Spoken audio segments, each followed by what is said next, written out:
લ્યો જો સૂતો તો એમ છું જાણે બાજુ વાળી મેજ વેચી હોય ને પૈસાનો વરસાદ થયો હોય. જીવન આવું જીવાય યાર. આવી ગયો છો ઈ તાનમાં પાર્ટ 2 લઈને. તો માથું બાથું ઓરીને હું પહોંચી ગયો ભઠ્ઠે. નવરાત્રી આવે છે તો કામ વધારે જ છે. કામકાજ કરીને સાંજના તૈયાર થઈને હું નીકળી ગયો વેલકમ નવરાત્રી રમવા. તો ચાલો તમે આવો છો ને, આ રહ્યો મારો પાસ. લેમિનેશન નહોતું કરાવ્યું તો પેલા દુકાનમાં જઈને એ કરાવ્યું અને પહોંચી ગયો વેલકમ નવરાત્રી 2024. તો રેડી છો ને તમે બધાય? બહારથી તો આનો નજારો બહુ જબરો લાગે છે. તો ચાલો અંદર જઈને જોઈએ. તો આપણે કરાવી લીધી એન્ટ્રી. હવે હું એન્ટ્રી કરાવીને અંદર આવી ગયો અને અંદરનો નજારો તો કંઈક અલગ જ છે.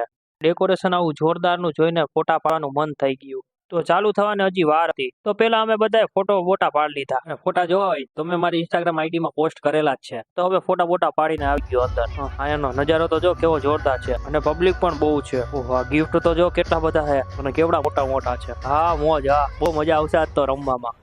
સિસ્ટમ પાર દેંગે. હવે પેલું ચરણ એટલે કે માતાજીની આરતીથી ચાલુ થયું.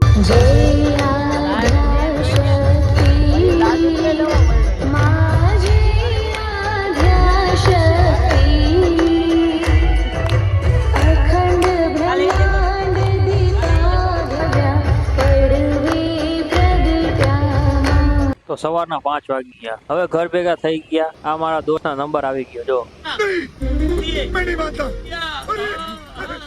તો આપણો પાર્ટ 2 આયા જ પૂરો થાય છે. તો મળીએ નેક્સ્ટ વિડીયોમાં. ત્યાં સુધી જય શ્રી કૃષ્ણ, રામ રામ.